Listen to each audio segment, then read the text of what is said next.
Now we are energized to present this afternoon's panel featuring the alumni of the Stanford Latino Entrepreneurship Initiative Education Scaling Program. So we want you to get involved. You all see our hashtag Stanford Soul. That's hashtag Stanford SOLE. We want you to ask us questions to the panelists specifically or about topics that they cover. And we'll address the cues from Twitter at the end of this segment. So please get active on social, hashtag Stanford SOLE, Stanford Soul. Moderating our panel is Victor Arias Jr. Victor is chairman and co-founder of LBAN, former trustee for Stanford University, and a GSB alum. He has over 20 years of experience as an executive search consultant, working primarily at board director and C-suite levels. Welcome, Victor. And our panelist, Rafael Alvarez, CEO of ATAX franchise.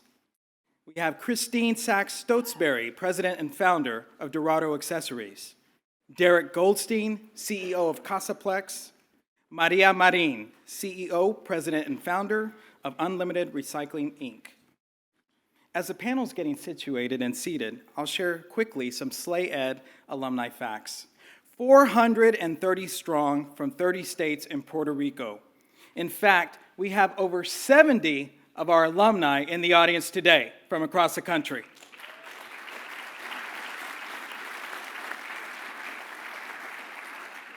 This group, graduates over the last 3 years, employ over 45,000 across the country, and they earn combined annual revenues, gross revenues, of north of $1.6 billion. So that deserves applause. And of note, mean gross annual revenues for our graduates are $5.8 million. Although we have a consistent representation from Latino strongholds, Texas, California, Southern Florida, New York, we were proud last year to graduate our first entrepreneurs from the states of Indiana and Oregon. And of course, our plan is to have representation from all 50 states. And our goal is to double the number of 10 million, 100 billion, and $1 billion owned Latino-owned companies in the US by 2025. So we are proud of our 95% graduation rate of SLAE Ed entrepreneurs, which is the highest of any Stanford GSB Executive Ed online program. And we thank GSB Executive Ed for the great opportunity to collaborate to make this happen. And notably, 92% of our SLAE Ed alumni are still in business. Welcome, Mr. Chairman and panelists. Thank you, Mark.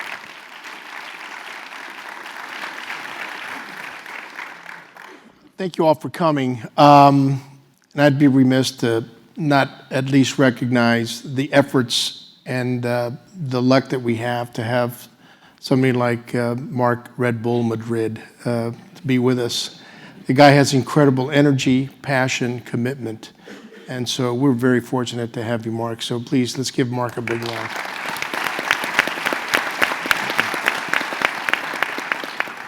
And thanks again as well for everybody that's here. We appreciate that you've taken an interest in this. I want to thank Provost Strell, Persis Strell also for her commitment and Stanford's commitment to this incredible initiative. And just really proud of that here at my alma mater. And of course, proud of the LBAN organization, the board, Mark, and the entire staff for what they've done. Also, our scaling alums, we're so glad that you're here, as Mark mentioned, and we are, that's our lifeblood. We have 4 incredible representatives of those alums and these incredible entrepreneurs you're going to hear from.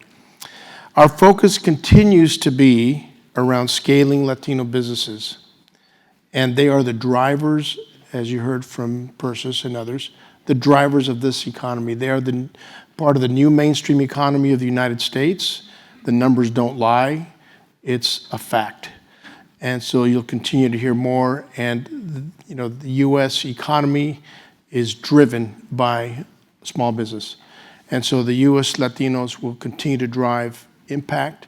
They're going to create jobs. They're going to create wealth that's going to be redistributed and reinvested in our economy. And they're going to create jobs for our country, not just for Latinos, but for our entire country. So we're just very happy about what's happening here. The key catalyst is for scaling, as we mentioned, is the access to capital. So we just cannot forget that. And so I've asked our distinguished panelists to think of it in that context and their journeys, their own personal journeys in the pursuit of access to capital and the pursuit of scaling their businesses. And also utilizing some of the characteristics that Marlene had put up on the board, whatever those might be, whether it's certifications, business registration, the relationships, the formal networking, all those. And so our panelists will kind of share all that with you. So let's get started. And instead of introducing them myself, because Mark sort of introduced them as they came up, we're going to start off with a question that I think will give you some personal insights into who they are and what their businesses are. So, and we'll start off with Rafael, and this question goes to all of you all, and that is, where did you grow up and what was that like? I think it's really important to understand that. And tell us a little bit about your business. And so we'll start with that question right off the bat. Rafael Alvarez. I was born in the Dominican Republic. I came to this country as a teenager, landed in a very rough neighborhood back then called Washington Heights. Those of you that know New York City, I'm from New York City. That's the northern Manhattan, part of Manhattan, the northern part of Manhattan. So I consider myself a survivor. It was a very rough neighborhood back then. I came in 1983, and a lot of my friends, they either end up in jail or dead because of the drug situation in the neighborhoods. But I consider myself a survivor, thanks to my parents' great education. I started my business while I was in college. I saw a great opportunity. I consider myself one of the pioneers of what we know now as part of the electronic filing program. I started doing some research, trying to find out why people were doing taxes manually back then. And I realized that there was a great opportunity, realizing that the IRS was getting ready to launch what we know now, the electronic filing program. So I decided to get involved and got into the tax preparation business back in 1986. So I've been in the industry for over 30 years. So I started my business with $200. Believe it or not, $200, 2 computers, and a fax machine. And it's going to be interesting to talk about capital because my journey in 30 years has been the one of really building my enterprise, my empire, the way I call it, with my sweat and blood. Actually, not getting any capital, but my first encounter about the experience of being an entrepreneur was when I needed at least $20,000 to open up my first tax preparation office back in 1986. And I remember when I kind of asked my dad to lend me $20,000 to open up my first business. And of course, what do you think he said to me? Are you crazy? $20,000, that's a lot of money. But I was able to be great enough, and I was able to, was very popular in college, so I asked 35 of my closest friends to lend me $1,000 because I knew that nobody would lend me $15, $20, not even $5,000. But 35 of my friends, I asked them to lend me $1,000, and 18 of them agreed to lend me $1,000. So I opened up my first locations with $18,000, my $200 that I have in my savings account, 2 computers, and a fax machine. That's great. And that's where it took me here now. That's a great source. So tell us. By the way, so tell us, what cohort were you in, and how big is your company, and when did you start it? well, I started, I was in cohort number 5. My company is called ATAX Franchise. I'm the first Latino that established a franchise company in the tax preparation, bookkeeping, and payroll industry in the nation, and has been franchising since 2007. And I have about 60 locations, close to 60 locations nationwide, headquarters in New York, another headquarters here now in San Francisco, and growing very fast. Awesome. And just so that you know, he was profiled. Who's familiar with MarketWatch, the program? Okay, good. Good show of hands. Dow Jones. He was profiled by MarketWatch in one of their segments, and that's really huge. So a round of applause for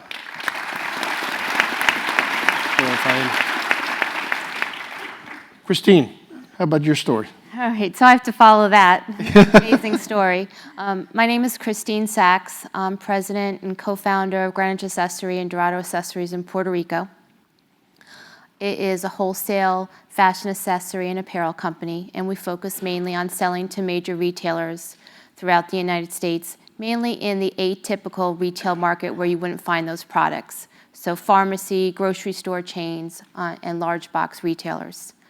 I grew up in Greenwich, Connecticut, a affluent suburb outside of New York City. It was not an easy journey for my parents to get us there. My mother's from Puerto Rico. My father grew up as an orphan in Pennsylvania. My parents worked very hard to put my brother and I through private school. Eventually, I went on to Penn State. And I actually started my journey in this industry when I was in college at Penn State. I would sell sunglasses on the street during various events. One event was a running race where it involved going from bar to bar. And we set up our sunglass table right in the middle of the race and sold to spectators and runners. And that was my entree into the entrepreneurial industry. I went on to graduate school at Loyola University with my husband, and we specialized in small and family-owned businesses. So after we got out of school, we joined the family business, and then we eventually pivoted to our own business. So 30 years later, I work with my husband. We have a successful company here in the United States. About 5 years ago, we opened up an office in Puerto Rico to support our business in Puerto Rico. And we look to that office to help us pivot more to the Latin American and Caribbean market. And what cohort were you in? I was in cohort 5 also. Another cohort 5. So thank you, Christine.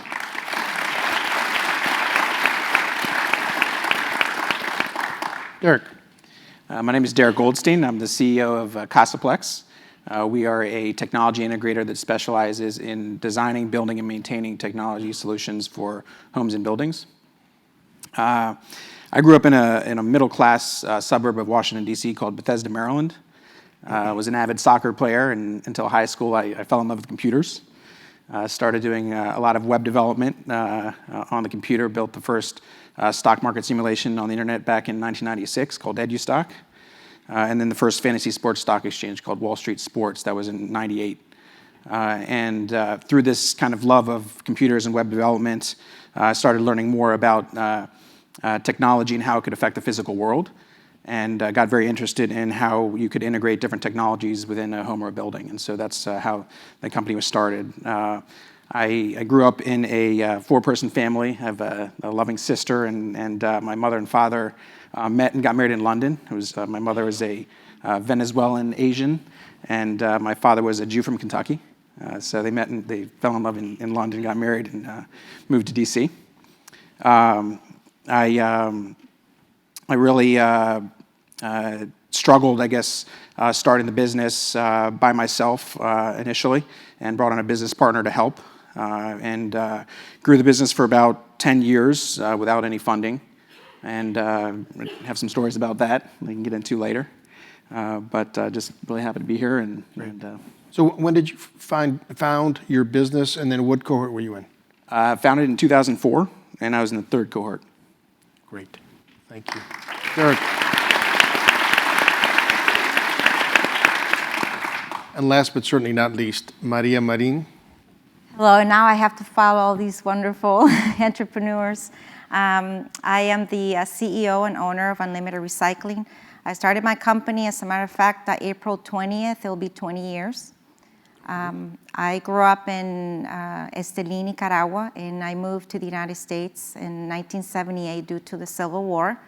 I'm going to tell you a little bit about my background. I was actually in school, and one day in a private all-girl Catholic school, and the armed guards came in with guns and demanded us to leave. And so we managed to all get out of the school at the same time, and going through the town, there were a lot of, a lot of tear gas, and somehow I made it home.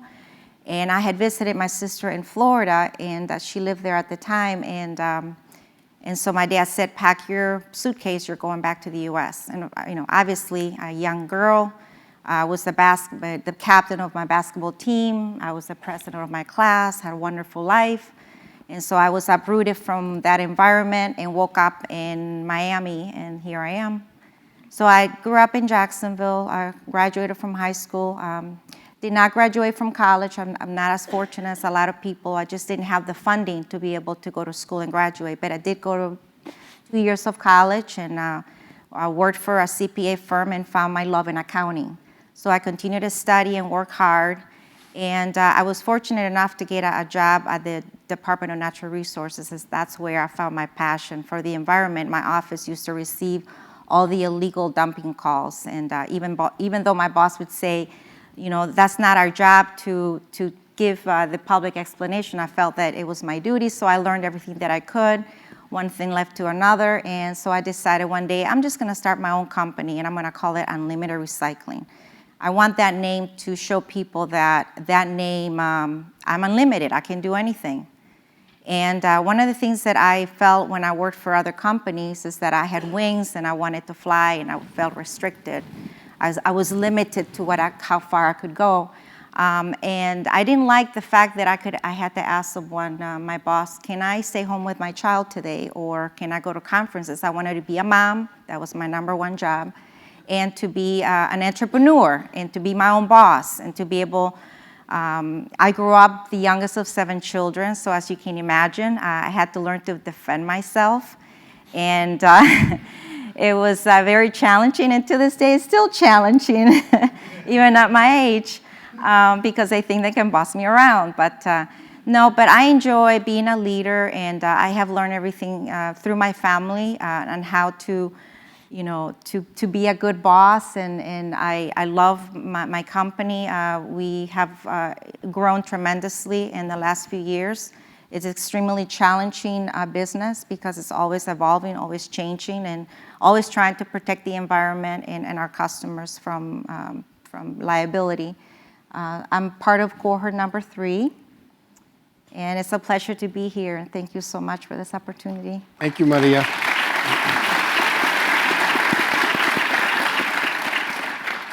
So one of the important things is always to find out what or who motivates you, who influences you in whatever you do in your life and in your business. And so, and I'll start out with you, Derek. You know, who would you say, or what was your biggest influence in your life, and if it's different in your starting your business? It's definitely different. In my life, it was definitely my parents. My father was a very risk-averse conservative. Always wanted me to do well in school. If it wasn't on the report card, it didn't really seem to matter. He always wanted those A's. My mother was also an influence in a little bit of a different way. She always took my crazy ideas and supported me in anything that I wanted to approach, and all these different businesses that I started. So they were very influential in that way. On the business side, there was no single influencer, but it was a category of clients during the beginning stages of forming the company that really took a risk in doing business with a startup. And I developed very strong relationships with them. They became part of my extended family, essentially. They were all entrepreneurs themselves. They all kind of saw the struggles that I was going through and wanted to help out. And they've become lifelong friends, mentors, and advisors. So, Great. Good story. How about you, Christine? It's my father, both professionally and personally. He is a lifetime entrepreneur.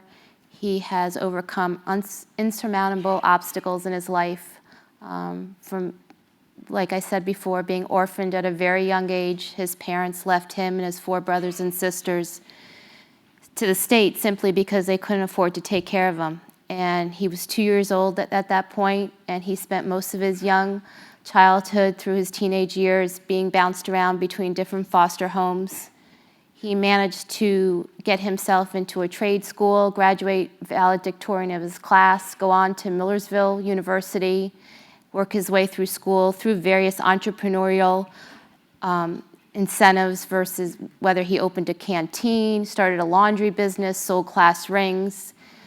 And then he went on to his career also in an entrepreneurial field. And I will always remember when I started college at Penn State, I got a call the week after I got there, and the company that my father was working with went under, and he had to start from scratch.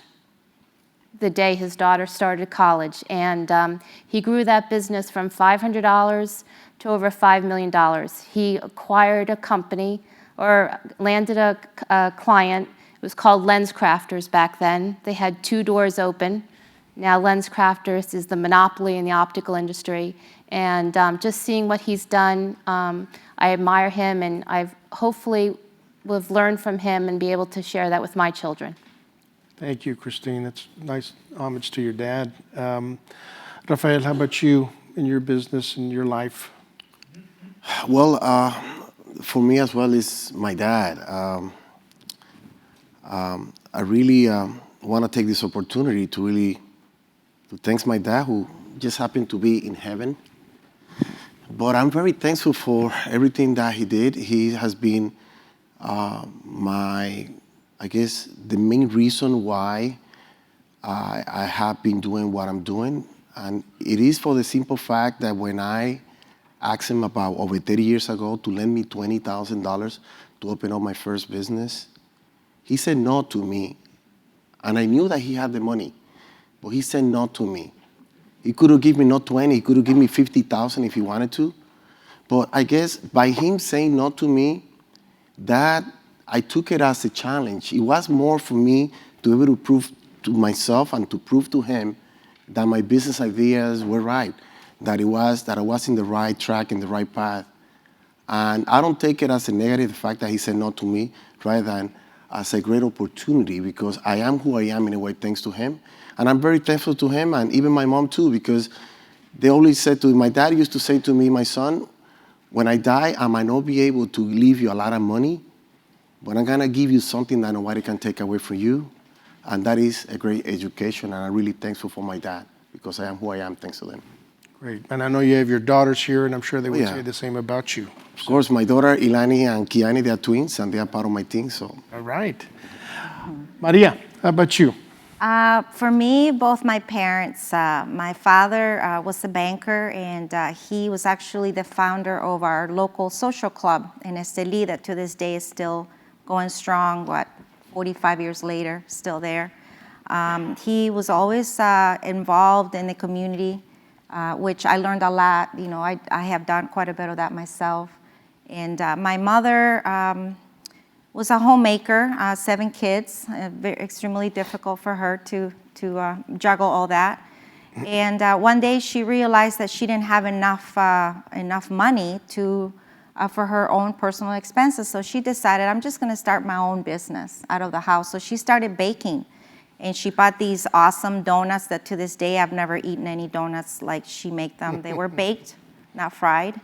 And then she went on to baking empanadas, and she made cakes, and she started distributing that throughout the town. And then before we knew it, she was selling to Managua, the capital. And I remember driving with her to Managua to the supermarket and delivering the goods. And she worked really hard. I saw her wake up at 3, 4 in the morning to get up and make the donuts. And I just observed her being so strong, and I watched her work, even when she was tired. And I think to this day, I'm not only named after her, but I follow her in her footsteps. I work extremely hard until I drop. I get up early, I go to bed late. And so sometimes I'm like, why do I do that? Because the apple doesn't fall far from the tree. We really become our parents. And so to me, I come from a family of entrepreneurs, doctors, and artists. And so it's natural for me to be that way. And I remember one day my mother looked at me. I was about 18 years old, and she looked at me and said, "You are now a woman. From now on, you will become independent. And I know that whatever you do in life, you will do well." And so I took that as my roadmap. I had to, follow in her footsteps, and I have to follow her advice. So to me, definitely my parents. Great. And I know you have your son, Max, here, who is your son during the evening and your employee during the day. Yes. And so he's actually came with me, and I say, you're going with me, and you will serve me, and you will be there to support me. And so far he has, and he's been wonderful. And my dream is to pass on the torch. That's Great. Well, thank you all so much. I mean, there's clearly so many different stories, but there's some commonalities on those stories of influences in people's lives that leads to influences to your business. And so I think that's really special. I'd like to jump now to your journey on getting financed. That's what we're talking about. That's the critical piece for most entrepreneurs. And so I'm going to ask you to kind of share that journey as to what you've done, whether, the good things and maybe some of the challenges. And then we'll come back to some of the things that were discussed earlier. So Christine, can you talk a little bit about that with your business? How much time do you have? Well, let's keep it short. Let's keep these to 2-minute answers so we can get to the other stuff. Financing is a challenge, especially, not only for Latino-owned businesses, but then when you're a woman, those challenges are compounded. Mm-hmm. It is probably the largest obstacle that I know I face as a company trying to scale my business. I've lost many contracts with very good companies, Fortune 500 companies, because I haven't been able to fill the orders because you can't get the financing. Or if you do get the financing, it's not reasonable. So if you look at it at a project basis and you only have so much time and resources to allocate to a project, if you're paying, most of the profit is going to pay for the capital, it doesn't make sense. So you really have to look at all aspects of financing and secure reasonable capital that's good for your business, and also be willing to assume some of that risk, that personal risk, because as a Latino business owner, you do have to assume that personal guarantee. You have to be creative and try to look for other resources that are not traditional financing outlets. So along those lines, one of the things that was brought up about the difference between using personal credit and business credit, were you surprised by that finding, or were you aware of that distinction? For me personally, personal credit has always been, part of the financial package. Whether it's been traditional institutions or even private funding situations, I've always had to do personal guarantees, and credit was always an issue. So I wasn't really surprised about that. I've encountered that. Okay. Rafael, you started a little bit with your story about getting your business started on the financing, but just in general, how has your journey around financing the business where you are today, how has that gone? It's been rough. It's been very rough. I'm a fighter. I don't know. I haven't been, I wouldn't say lucky enough to find funding, but for me, it is more than clear that banks don't lend money to people that are looking for money. That has been my experience. Banks lend money to people that have money in their bank account. They see that you have 100,000, 300,000, they'll lend you. Oh, you need a line of credit, you need money, they'll make it available for you. But every time I needed money and I approach a bank, I haven't been lucky enough. So I have to really be creative. As a Latino, we always like to be creative. The way I built my business, it was just laser focus on providing good quality services to our clients for a very reasonable price and being able to generate that income. If you understand the tax preparation industry, it is a season, so you have to be very creative. I generate a lot of money during the first 3 months, and then I need to budget for the rest of the year. So I'm in the franchising business. Franchising is really tough and require a lot of money to invest in it, but I happen to be lucky enough that I developed a pretty good tax preparation practice. I do just my own corporate locations, over 12,000 clients. I generate $2 to $3 million in 3 months, and most of that money I just invested back into the franchise. So I literally build it with my hands, with my sweat and blood. I haven't been lucky enough, and I know that there are a lot of people that have a way to figure it out, how to penetrate. Sometimes I feel like maybe I am discriminated. I guess banks don't like me for one way or another. But it's okay. It's okay because, I have been able to survive and be able to do pretty well. I like you. Maria, how about your journey? I started my company with $300, a fax machine, a computer, like most entrepreneurs do. And it seemed like started trying to build my personal credit to make sure that, preparing for that when I really needed to, have a lot of capital to scale the business. I'm going to tell a story back in 2008 when the economy was it was horrible. It was a recession in the United States. Was the year that I was awarded a large $1 million contract, about $2 million. And I had, no money to go buy a truck, and not even for a down payment. And I remember I gathered enough money, and because you don't get paid from the government for 3-4 months, you have to perform, and then you have to wait until you get funding or have income. And I called my local bank. They had seen that I had, a mortgage, that I had paid my bills, and I had a credit card, and they saw that my personal credit was good. But when it came to buying that large equipment, that roll-off truck, my bank said, not unless you put your house up for collateral. And I remember I was at the job site, and I remember walking, and I got so mad. And I said, absolutely not. You are not touching my house. Absolutely not. I said, the truck is collateral, not my home. This is a business transaction. This is not a personal transaction. And so I said, this conversation is over. So I called the local Mac dealer, and they said, Mac Financials will loan you the money. The truck is collateral. So within 2 days, I got the loan. And the funny thing is, within about a year, when the bank started to see how much money was coming into the account, they started calling me and offering me a loan. To this day, they still call me. And I tell them, no thanks. You didn't come through for me when I needed you. So it was extremely challenging. I've been very fortunate to grow the business to the level that, started with 1 truck. Now I'm up to 8, and I'm building another truck because I offer different services from front load, rear load. I have panel trucks. I have equipment that I rent. I've really expanded the business to many different services like total waste management. So now it's getting better because I have a lot of collateral.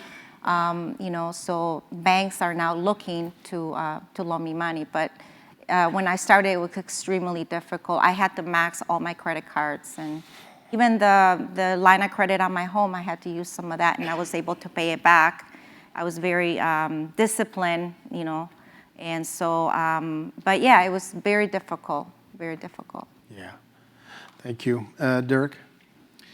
Well, I remember when we started funding the company ourselves, we used our personal credit cards, bought materials, and the first check we deposited in the bank was the completion of a wiring job in a building in Baltimore. And we essentially organically funded ourselves for about 10 years without looking for money. And we got into some serious cash flow issues when we started getting large commercial contracts where some of these companies were Fortune 500. They wouldn't pay us for 90 days, 120 days. We had vendors calling us for payments. We had payroll to make, a lot of sleepless nights.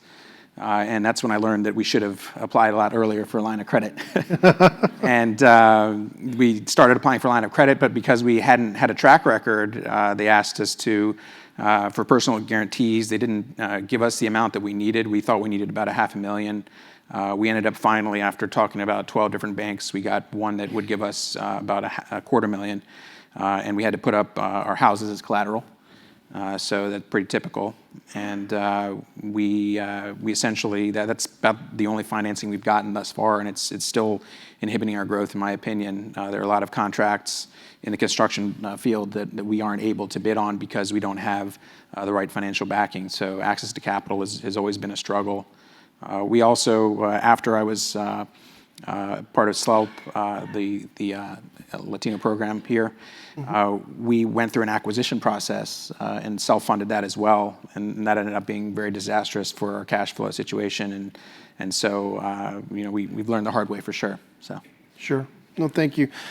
So the journeys have all been sort of mixed, but fraught with some challenges, and just got to keep fighting through those. And in some cases, there's a opportunity for entrepreneurs to sort of educate themselves as to how to go down that path as well.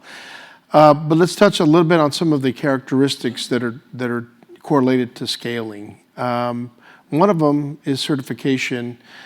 And Maria, that's really important for your business. Can you talk a little bit about that aspect? Yes, early on, I found out that when I started my company that I could get certified as a minority-owned company, but I needed 3 months of financial statements in order to prove that I was an established company. So immediately, I remember when they came to my office, the day I incorporated my company was the day I found out I was pregnant with my youngest son.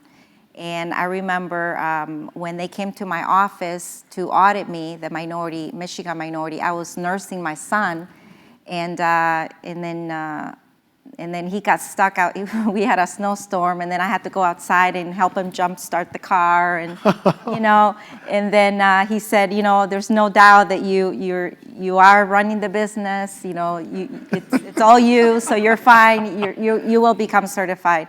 So then, I started, networking, building opportunities, and I started also really trying to find organizations that I could become involved and volunteer. So I joined a building association, which was actually mostly run by men.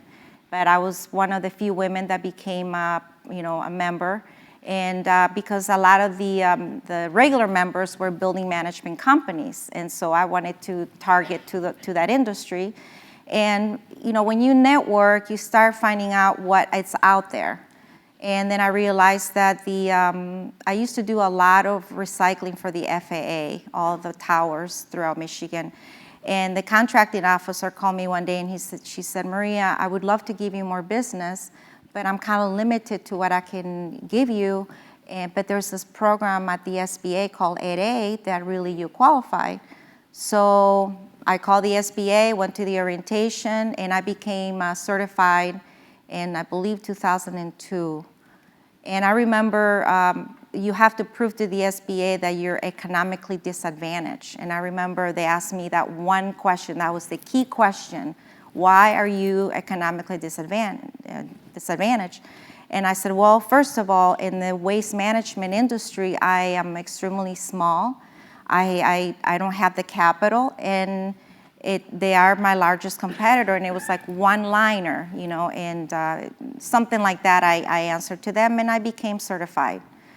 And so, it was a wonderful program because it taught a lot about accounting, how to do business with the government, how to write proposals.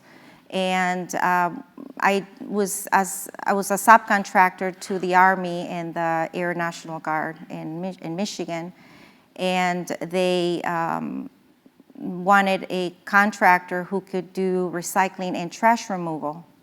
And I remember the SBA called me and said, there's this contract, and it's pretty large. Would you be interested in doing the contract? And I said, I don't do trash, I do recycling. But at that moment, I realized I need to scale my business to the next level, so I said yes. And then they said, what are you going to do with that truck when you're done with the contract? I said, I'll figure it out. I'll cross that bridge when I come to it. Yeah. So here I am, Great. a few trucks later. But it's been my certifications. I've also got certified through MDOT. And so it's been a great. Certifications have been a great opportunity. It's been critical for your growth. Yes. So great. One of the other ones is exporting. And Christine, you've got some experience with that. Can you tell us a little bit about how that's helped you with scaling?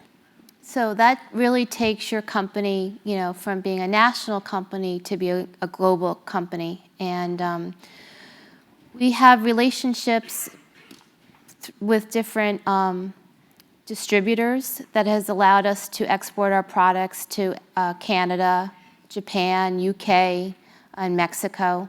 I consider we started exporting our goods to Puerto Rico years ago. And now with our new office there, we're hoping to take that office to start exporting to the Caribbean and Latin American countries.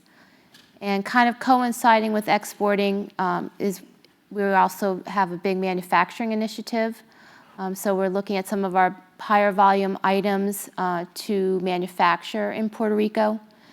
And that helps. There's a lot of government incentives for not only exporting your goods and services, but also for manufacturing your goods and services. So those are things we're able to take advantage of. Great, Christine. Thanks for that example. Derek, one of the specific points is around technology. Can you talk a little bit about that because it applies to you? Yeah, absolutely. So in the technology world that's obviously ever evolving, it's very hard to keep the staff up to date with the latest technologies. So we invest a lot in training and research and development. And to scale, it really requires a big investment in that area. So that's been one of our struggles. Another struggle that we've had is, as I mentioned before, with some of those larger contracts, having a hardware-software mix. It's a little bit different than a software company that scales very easily. A lot of technology hardware these days is very low margin. And in order to get some of those larger contracts, you have to be able to have very long terms with your vendors, and you have to have very strong partnerships. So we've been fortunate enough to have very strong partnerships with some of our manufacturer vendors that will sometimes, for a specific deal, help us along. And you have to get very creative when you're that mix of hardware software. So Great. And then one of the other ones that I'm going to throw to you, Rafael, is around the formal networks and the relationships, the chambers of commerce, all that.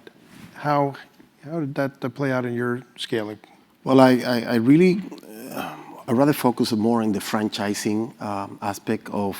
Change my question up, that's fine. No, not at all. It's related. I'm just kidding. Talk about the because franchising. in order for you That's to- really important. In order for me to get to the franchising component of my business experience, it was all about all the networking through the chambers of commerce, all the different associations.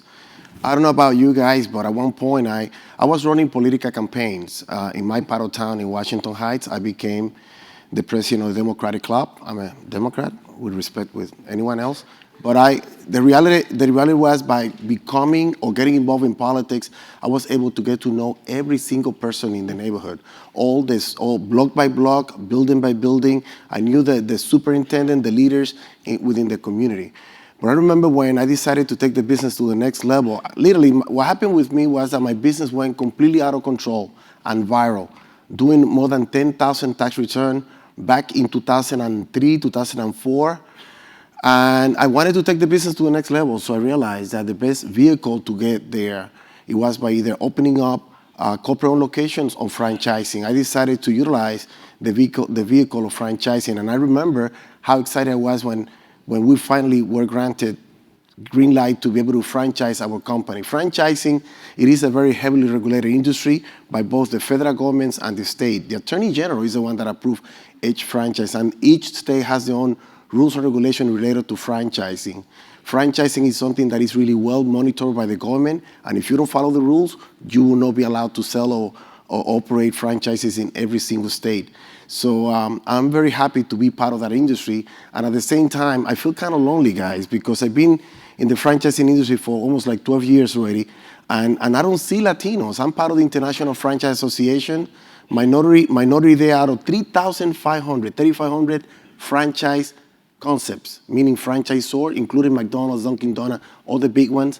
Minority-owned are about like 15 of them, and the majority of them are former Afro-American football players that retired with all the money, and they invested the money in franchising. Latino, believe it or not, Latino that I've seen is about 5 or 6.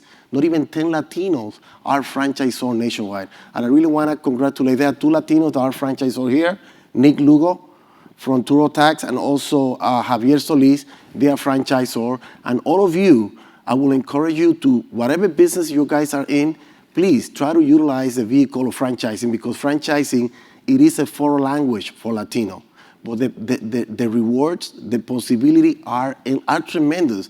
And we have the numbers, but we don't really take advantage, because since I launched my franchise 12 years ago, I don't know anybody else that had really launched any new franchise concept, whether it is a restaurant or a technology industry or perhaps a retail or I don't know. I don't see Latino really embracing the Latino the franchising industry. Yeah. Thank you very much.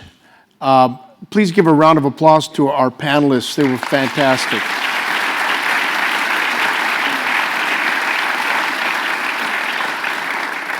And I think we're going to transition to a very quick Q&A. Ileana?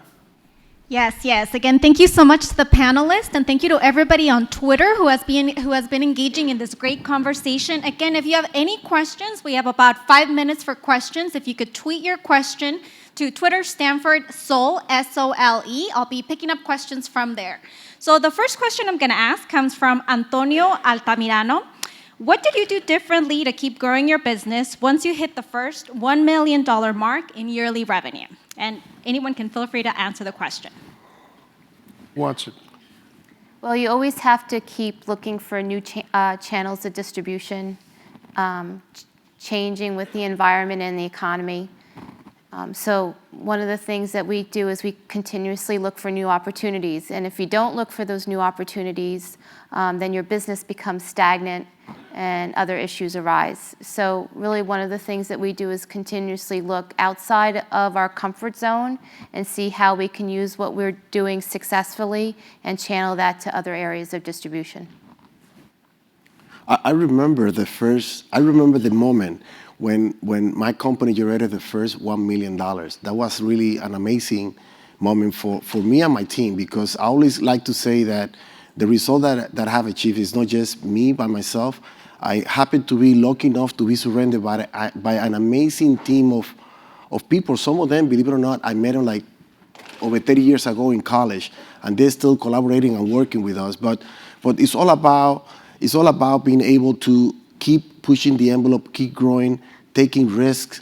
Yes, you made it to 1 million, then you want to go to the next level, You know, I really want to thank the Latino Business Action Network, because thanks to them, I was able to really learn how to scale my company. And as a result, since I took that particular class, I decided to move forward and open up a second headquarters now here in our backyard in San Francisco, and continue scaling up and growing the company. But it's all about just that goal of keep pushing. You made 1 million, now let's go to 2. You made 2, let's go to 5, 10. And this is what you guys are really teaching and promoting. I love you guys.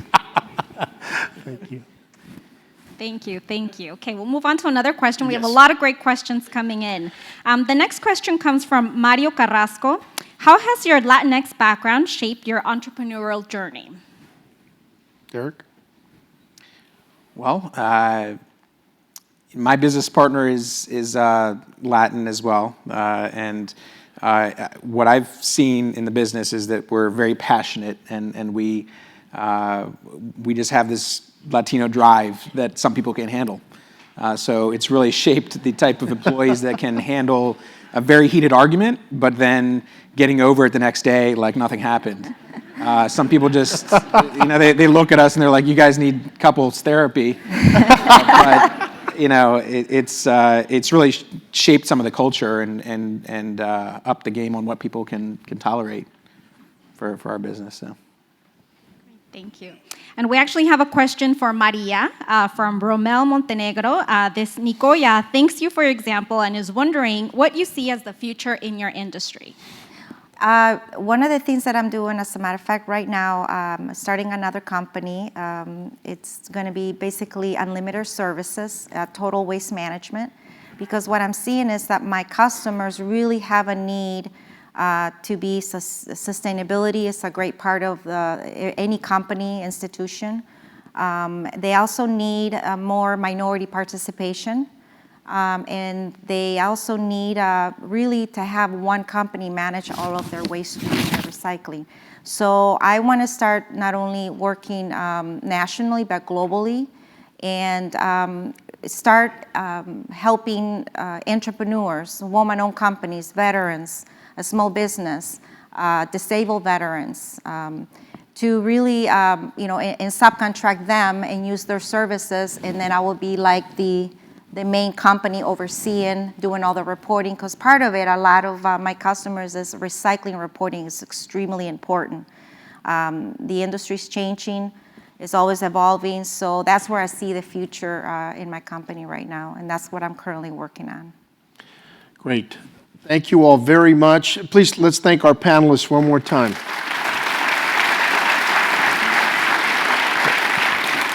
Thank you. You are a tremendous embodiment of our 432 alumni of the Stanford Latino Entrepreneurship Initiative Education Scaling Program. And Victor, thank you for being a model chairman. Thank you so much for moderating. Now we are going to pivot to our fireside chat, and we conclude our forum with this compelling conversation between Saul Trujillo and Nick Bailey. Saul has served as Chief Executive Officer of 3 $50 billion companies, each located on a different continent. He is the co-founder and chair of the Latino Donor Collaborative, the LDC, founder and chairman of the Trujillo Group, LLC, and our board member. Nick most recently served as CEO for Century 21 Real Estate, the world's largest real estate franchise, and has over 22 years of leadership experience in real estate franchising, brokerage, and technology. Ladies and gentlemen, we welcome Saul and Nick to the stage. Thank you. I'm not going to spend a lot of time talking about Nick, because I think all of you have a bio and all that sort of thing. But I do have to say a few things. Number one, the purpose of this session is always to talk about business. It's always to talk about entrepreneurship.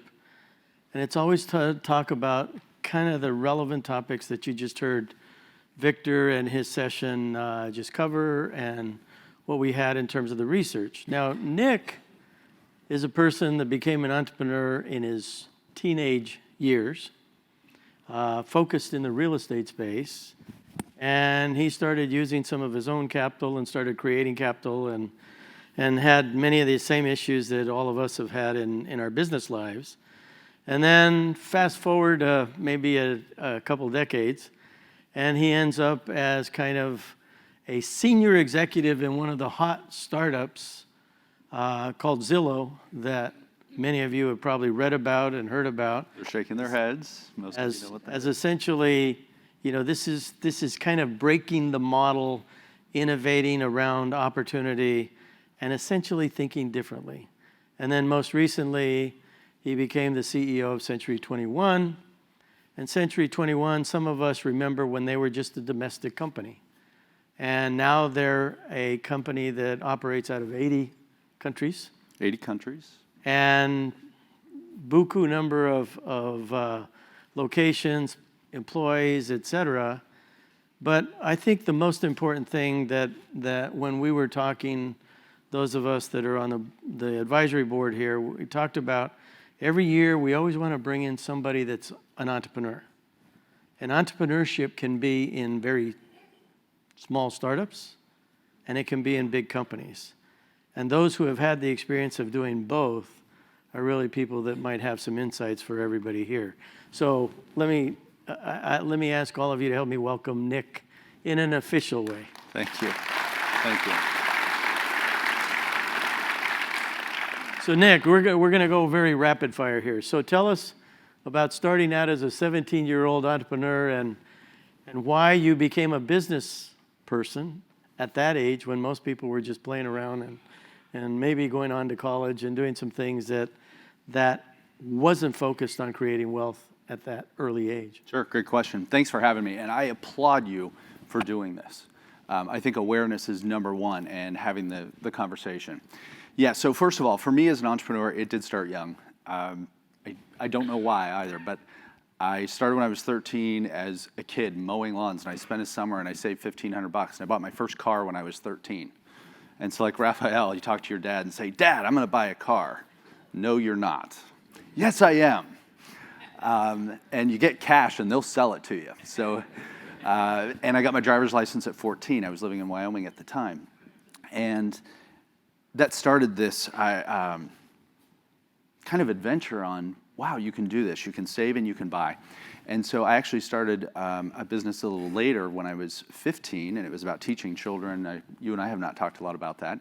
But what was interesting is I also worked at Pizza Hut for a small stint. And I remember the local newspaper put out an article, and it said, 16-year-old puts aside pizza to be an entrepreneur. I didn't know what the word entrepreneur meant. And it was interesting. So as I went through this, real estate caught my eye, and I had this business, and I needed a place to rent. And so this led me into buying 2 commercial buildings when I was 17. And you know the nerdy redhead in band that plays the saxophone? Not really on the cool factor. Well, one of the buildings had the hottest pizza place in town where all the kids went in high school to have pizza.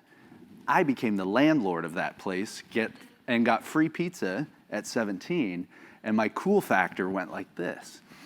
And then when I was 18, I bought my first house. Because any of you have kids that you've paid for living on a college campus, no offense, Stanford, I looked at it and said 1 semester was a down payment. So I bought a house 2.5 blocks from the campus, 4 bedrooms, rented 2 bedrooms, and for a couple of years until I could afford to pay for it. So that was my start into real estate. And then got licensed at 21, and all they had to say to me is, a part-time kid will never be successful in the real estate business. I wish they were alive to see how it turned out. And so I got into real estate, and within 90 days of being licensed, the #1 broker in the area, we opened a brokerage, and we partnered. And that led me into a company many of you know, RE/MAX, for 12 years. And so the thing about real estate is every real estate agent is an entrepreneur. They're independent contractors. Every person that owns a real estate brokerage is an entrepreneur. But I was fortunate enough to have parents, even though my father had a corporate job, I was surrounded by, they always had businesses. And I knew that as a result of that, I never had to be the smartest one in the room. I just knew I had to outwork them. And so a quick story I'll tell, I know we're on lightning round. I started dating my wife in 8th grade. This is where you go, aw, and she to this, to this day, if she was sitting here, she would tell you our Friday and Saturday night dates consisted of waxing floors and cleaning, and we make fun of it to this day. If she was here, we'd be saying, And she looks like Faith Hill, I swear. Yeah, the dorky redhead doesn't get, never mind, that's a different panel. But anyway, so it was through hard work. So it was all about entrepreneurship, and I didn't know what was happening at the time. But you fast forward that, and you look at Century 21. Yeah, 80 countries. We have 128,000 people in 9,400 locations. And once you see how business and how people and culture is done everywhere, it changes how your responsibility of a leader here in the U.S. opens opportunities for other entrepreneurs. So that's a great segue, because I think we just heard from the last session that leadership really does matter. So when you're innovating and you're thinking about extending your business, when you're moving on from where you started onto other platforms, you're doing it as a leader because you're thinking about opportunities. So when you talk about leadership then, and now as you've, aged a little more, you're past 17, you're going on to a company like Century 21, how when you took an old company, and it's an old company, it's an old traditional company, and you thought about entering it, what were you thinking after coming from Zillow? Yeah, great question. Here you're coming from high tech, move fast, and I am someone that, I think it's because I only require 3 to 4 hours of sleep, it allowed me to work more than other people. I'm just wired, and I like to move fast and can't sit still. You put me in the front row like that on purpose, or else I would have been wandering around here. You take those learnings and apply it. This is a 47-year-old brand, and with that comes an awesome responsibility of impacting hundreds of thousands of people. But yet, you also have to look at the future in ways that, let's look at how it impacts the Latino and the Hispanic communities. By 2020, the #1 demographic of first-time home buyers will be Hispanics in this country. Last year, thank you, Rafael, that's right. But So I want to stop you just for a second. Say it again. Some people think 2050, and they No, think 2020. about all these other dates. It is today. It's 2019, ladies and gentlemen. By 2020, so look, 42% of all home buyers last year were first-time home buyers. 78% were 37 years old or younger. And the number one demographic in less than 24 months will be Hispanics. Now, okay, great, we know the data. The question on leadership, and this is where I believe that leaders have a responsibility to fill the gaps. So we know this is happening in real estate, and hopefully this will apply to how the data was presented. We also know that this is a fast-growing demographic. We know that they are a young demographic, and we know that many have credit challenges. We also know that I am so fortunate that real estate has just been an awesome business for women. It has been for decades. So last year, we announced an initiative to say, okay, we see the data, now what are we going to do with it? And we launched in Miami as the first market an initiative called Empowering Latinas. And it was a scholarship program in which we provided scholarships to 100 Latinas to go through real estate school and get connected to having a real estate career. And I'm so proud of the fact, you look at an individual that I worked with at RE/MAX back in 2004. She didn't have the credit, she had the drive, and you looked in her eyes and you knew that she was a powerhouse. And I'm so proud that this year, Daisy Sid Lopez from Florida, she is the president of the National Association of Hispanic Real Estate Association. And it was all through her start of saying, I'm going to own a real estate company. So that's one example. Now, the second part is we know that there's credit issues. So I just spoke to a company, and this is in process with Century 21. And it says former. I should probably explain that. I'm actually looking at buying a company myself. So I did announce my resignation just a few weeks ago, and I'll be leaving Century 21 on March 1st. But that's what entrepreneurs do. They go and create and are crazy. So that's why it says former if you're confused. But I'll speak to it. I've only run 5 companies myself, so see, you know. Not lifelong kind of stuff. And that's part of what I call living in the 21st century, not living in the past century. Love it. Do you mind if I steal that? I have lots of phrases, lots of ideas. I'm a copycat artist. I'll take it. But anyway, so you look at this. I just spoke to a company a couple of months ago that we're working this, and this isn't baked yet, but this organization works on credit, not like credit repair companies. You have individuals that are first-time home buyers. You have Latinos that are saying, I want to purchase a house, but my credit score isn't there. I'm currently renting. What this company does is they contact your landlord, either for the past 24 months, if there's consistency, or you start today. Because if you're familiar with credit, renting has not historically been something that's a data point that affects your credit score. You can pay $99 to them to get the past 2 years of your landlord's data, and within 7 to 10 days, they can up your credit score 30 to 50 points. Now, that changes the lives of a Latino home buyer that either gets the house or doesn't. So that, to me, Saul, is where, as leaders, we can't just say this is the problem. Love the data. Now what are you going to do about it? So the combination of, I share examples of saying, the scholarship program, Empowering Latinas, that we just also moved to a second market, and then let's also be part of the solution to fix those that need help with credit. It's not that they're not worthy, it's that they just either don't have the knowledge or the history. That should be easy to fix. And that's really important. And again, as part of the conversation here today is that, you know, we heard about innovation, we heard about breaking rules, breaking barriers, doing things non-traditionally. I was going to say untraditionally. I don't know there's such a thing as that, but non-traditionally. And so, you know, regardless of what size your company is, innovation and breakthrough can occur depending upon you. And that's really part of the key message here. When I met Nick, we invited him to a session that a person named Gary Acosta and I have put on called Latitude. We invite in CEOs and economists and tech people and even politicians. We allow them in, you know, at a national level to talk about things. And one of the things that struck me was that as one of our CEO discussions, we had Nick on. And I hadn't really gotten to know Nick. I knew of him. And all of a sudden, those of you that know me, I'm a very data-centric person. And I love facts and data. Running companies, that's the best way to do it, because 8.5 times out of 10, you're going to beat your competition if you know more than they do. Period, end of story.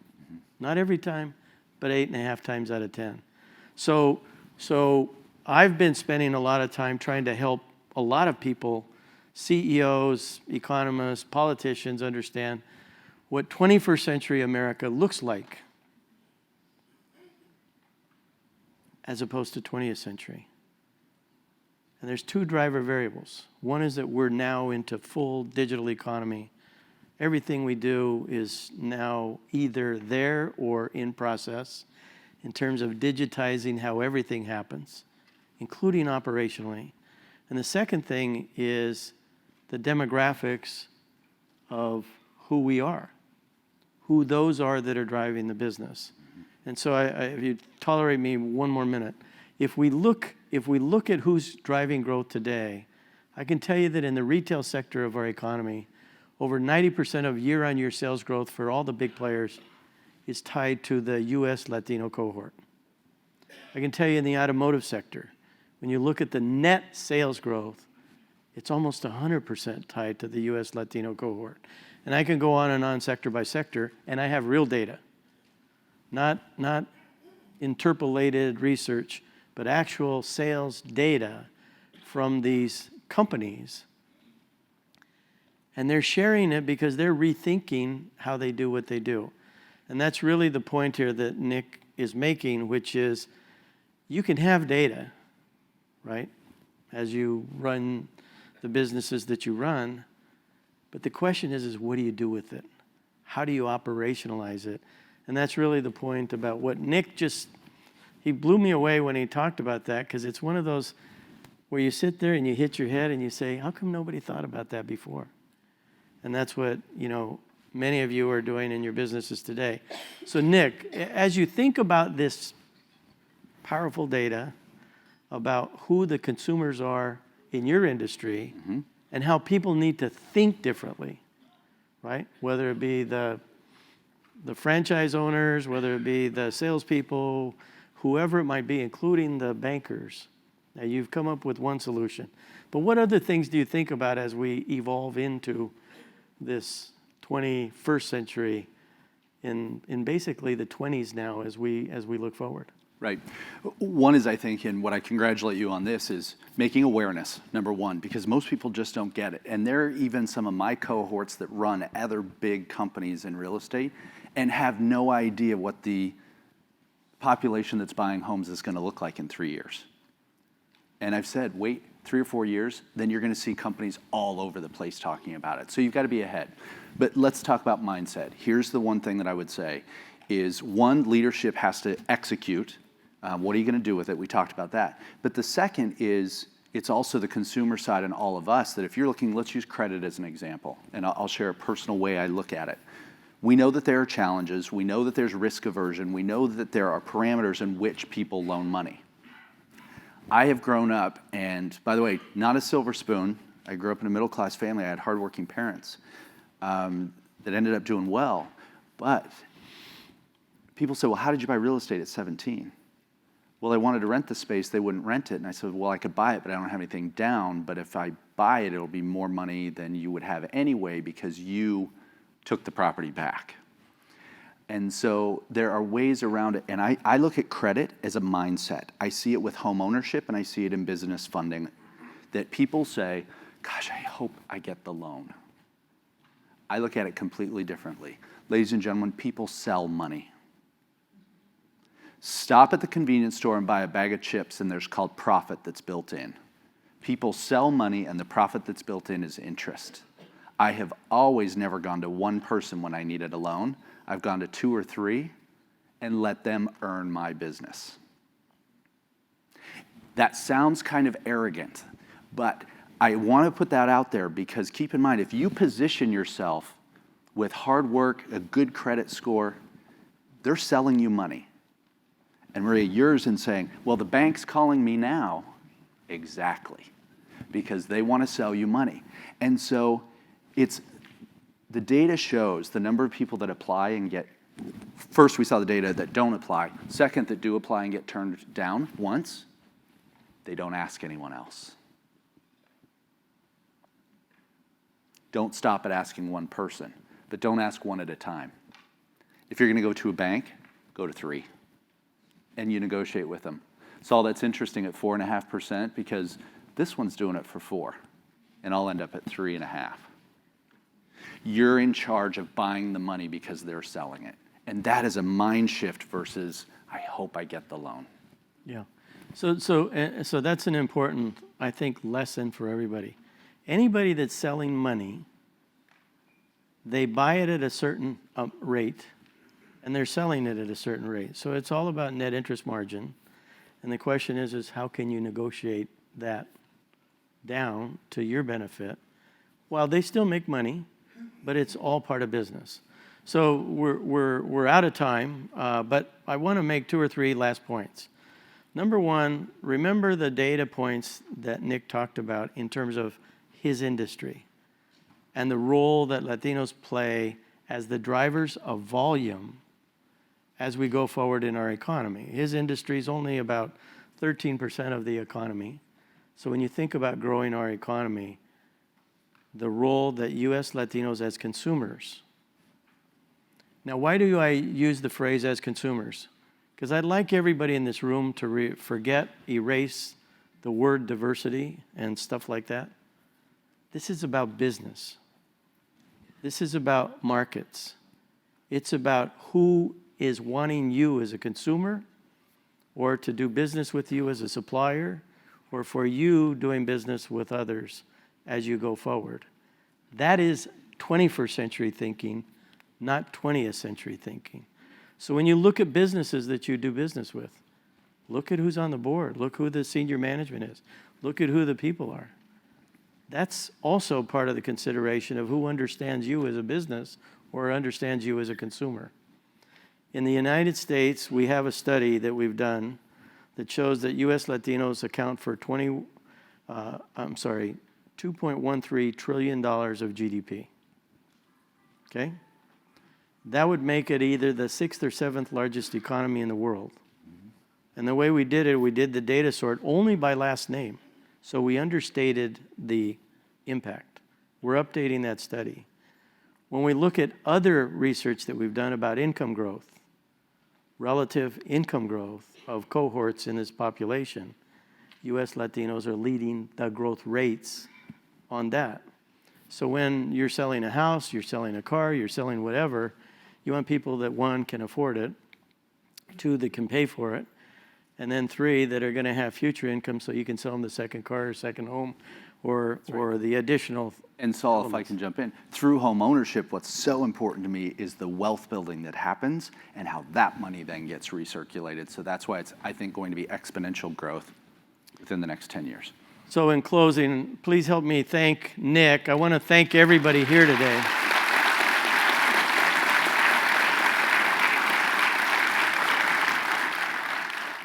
Because the SLAY program that Jerry started is really important as we focus on this entrepreneurship sector. And for those of you that are active in it as players, for those of you that are active in it as investors, and for those of you that are active in it in terms of the supporting ecosystem, like the educational process that we have here associated with Stanford, it's really important. So thanks to all of you for being here, for engaging and participating. Thank you. Thank you, Saul and Nick. Thank you very much.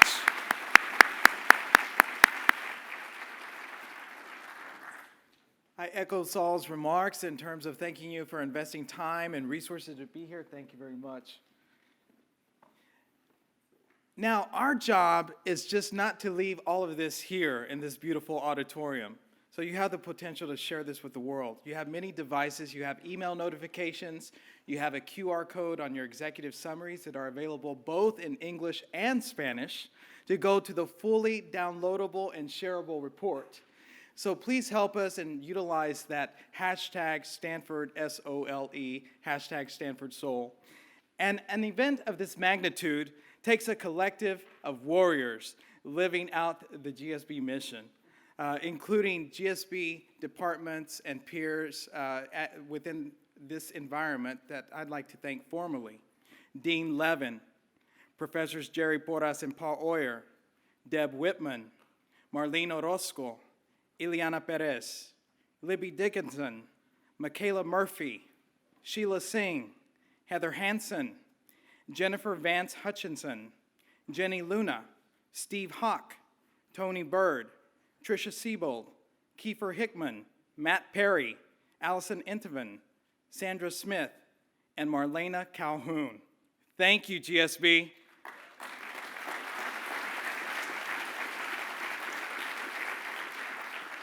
As well, I thank the outstanding efforts of L-Band directors Jennifer Garcia and Elian Savadivker.